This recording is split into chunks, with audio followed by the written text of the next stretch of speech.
மயிலாடுதுறை மாவட்டம் சீர்காழி அருகே மேலச்சாலை பள்ளிவாசல் தெருவை சேர்ந்தவர் ஆஷியா பர்வீன். இவருக்கும் பெருந்தோட்டத்தைச் சேர்ந்த ரியாசுதீன் ஆகிய இருவருக்கும் கடந்த 2012ஆம் ஆண்டு காதல் திருமணம் நடைபெற்றது. இவர்களுக்கு 12 வயது பெண் குழந்தை உள்ளது.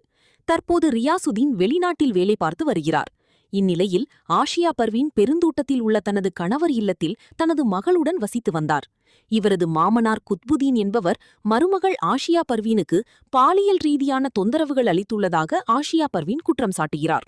இதனைத் தொடர்ந்து 3 மாதமாக இதுபோல் தொல்லை தந்ததால் இது குறித்து தனது கணவரிடம் எடுத்துக் கூறியும் எந்த நடவடிக்கையும் இல்லாத நிலையில் சீர்காழி அனைத்து மகளிர் காவல் நிலையத்தில் புகார் தெரிவித்துள்ளார். மேலும் தனது 12 வயது மகளை தன்னுடன் அனுப்ப மறுத்து தன்னை மட்டும் வீட்டை விட்டு வெளியேற்றிவிட்டதாக புகார் தெரிவித்துள்ள ஆஷியா பர்வீன் இதுகுறித்து அனைத்து மகளிர் காவல் நிலையத்தில் மாமனாரை அழைத்து விசாரணை மேற்கொண்டதும் தனது கணவர் வெளிநாட்டிலிருந்து வந்தவுடன் தனியாக தங்க வைப்பதாக பஞ்சாயத்து பேசி அனுப்பிவிட்டதாகவும் மாமனார் தன்னிடம் தவறாக நடந்து கொள்ள முயற்சி செய்ததற்கு எந்தவித வழக்குப்பதிவும் செய்யவில்லை என்று ஆஷியா பர்வீன் குற்றம் சாட்டியுள்ளார். அனைத்து மகளிர் காவல் நிலையத்தில் நடவடிக்கை இல்லாத காரணத்தால் தனது உறவினர்களுடன் மாவட்ட காவல்துறை கண்காணிப்பாளர் அலுவலகத்தில் நேரில் புகார் அளித்தார். தற்போது ஆதரவற்ற நிலையில் தனது தாய் வீட்டில் வசித்து வருவதாகவும் வெளிநாட்டிலிருந்து திரும்பிய கணவன் தனக்கு ஆதரவாக இல்லை என்றும் பாலியல் குற்றச்சாட்டுக்கு நடவடிக்கை எடுக்காமல் குடும்ப பிரச்சனையை கோர்ட்டில் பார்த்துக் கொள்ளுங்கள் என்று அனைத்து மகளிர் காவல் நிலையத்தில் வழக்கை திசை திருப்புவதாகவும் பாதிக்கப்பட்ட பெண்மணி குற்றம் சாட்டியுள்ளார்.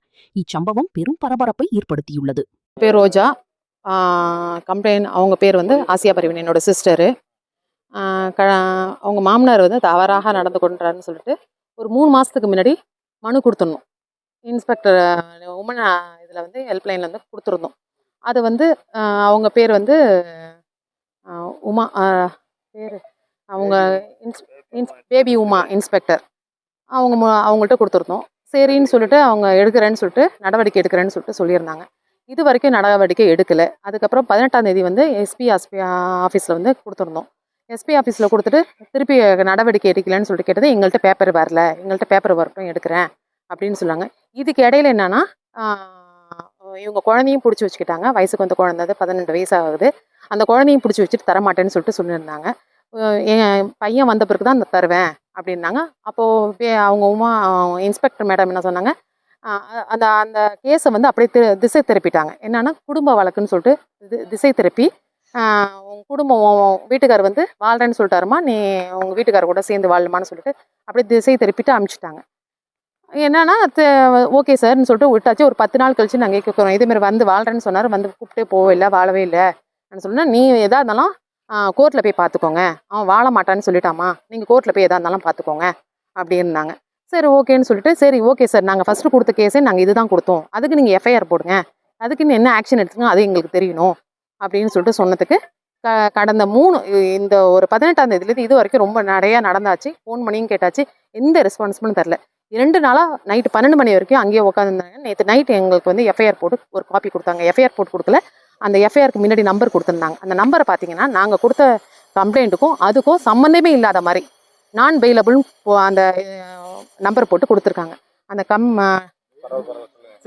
நம்பர் கொடுத்துருக்காங்க.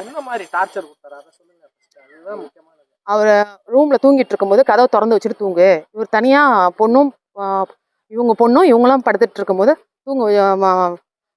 ரூமை திறந்து வச்சுட்டு தூங்கு, அவங்க பாத்ரூம் தான் யூஸ் பண்ணிக்கிறது. 2வது என்னன்னா ஓவராக நடந்ததுன்னா ஒரு மேலே டச் பண்ண கிட்ட, எதுக்கு தான் இங்கே வந்திருக்கீங்க, எதுக்கு இங்கே வந்து உட்காந்துருக்கீங்க, நைட்டு 12 மணிக்கு நடந்திருக்கு. உடம்பை டச் பண்ண கிட்ட இவளுக்கு பயம் வந்துருச்சு. எங்கள் அம்மாவுக்கு உடம்பு சரியில்லைன்னு 2 நாள் கழிச்சு எங்கள் அம்மாவுக்கு உடம்பு சரியில்லை, எங்கள் அம்மாவை பார்த்துட்டு வரேன் சொல்லிட்டு அமுச்சு விட்டாங்க. அமுச்சு விட்ட பிறகு தான் இந்த நியூஸ் நடந்ததெல்லாம் எங்கள்கிட்ட சொன்னாங்க. சரி அப்போனா நீ என்னவோ அதை நம்ம பார்த்துக்கலாம், என் தங்கச்சிக்கு பாதுகாப்பு இல்லாத இடத்துக்கு நம்ம எப்படி போவோம், சரி அந்த பையன்கிட்ட ஃபோன் அடித்து பேசணும், இதேமாரி இருக்குது, இதேமாரி என்ன பண்ணலான்னு சொன்னால், நான் வந்து எதாக இருந்தாலும் பார்த்துக்கிறேன், அட்ஜஸ்ட் பண்ணி வாழு. ஆனால் என்ன அர்த்தம்னு எனக்கும் தெரியல. இதே பஞ்சாயத்து நாட்டாமா பஞ்சாயத்துக்கும் போயாச்சு, பெருந்தோட்டத்தில் இருக்க ஜமாத்துக்கு போயாச்சு. ஜமாத்து ஜனங்களும் சொல்கிறாங்க என்னென்னா அட்ஜஸ்ட் பண்ணி வாழு. இதில் வந்து 2 பேர் என்னென்னா சொல்கிறாங்க, யாருன்னா அவர் பேர் என்னது, அக்பர் அலியும் சுல்தான் காதரும் சொல்கிறாங்க, வீட்டில் என்ன இருந்தாலும் அட்ஜஸ்ட் பண்ணி வாழு அப்படின்றாங்க. அப்போ வந்து இது என்ன அட்ஜஸ்ட் பண்ணி வாழ்கிறதுக்கு இது என்ன எனக்கு தெரியல. காவல்துறை சரியான நடவடிக்கை. அவங்கள இன்ஸ்பெக்டர் வந்து பணம் வாங்கிட்டு தான் செய்கிறாங்க. அவருடைய தொல்லை எத்தனை மாசமா இருக்கு உங்களுக்கு? எந்த தொலை? மாமனார் தொலை அவர் வெளிநாட்டிலேருந்து இங்கே வந்து தங்கினதுலேருந்து ஒரு 2 வருஷமாக இங்கே தங்கியிருக்காரு. அதுலேருந்து லைட்டாக பிரச்சனைகள் இருந்துச்சு. ஜாஸ்தி பிரச்சனை வந்தது வந்து மாமியாரோடைய தம்பி இறந்து அவங்க வீட்டில் போய் மாமியார் போய் தங்கினது பிறகு தான் ஜாஸ்தி ஆச்சு. ஒரு கிட்டத்தட்ட ஒரு 3 மாசமா இருக்கு. அதாவது இது பிரச்சனைக்கு முன்னாடி ஒரு 3 மாசமா ஜாஸ்தியாக இருந்தது.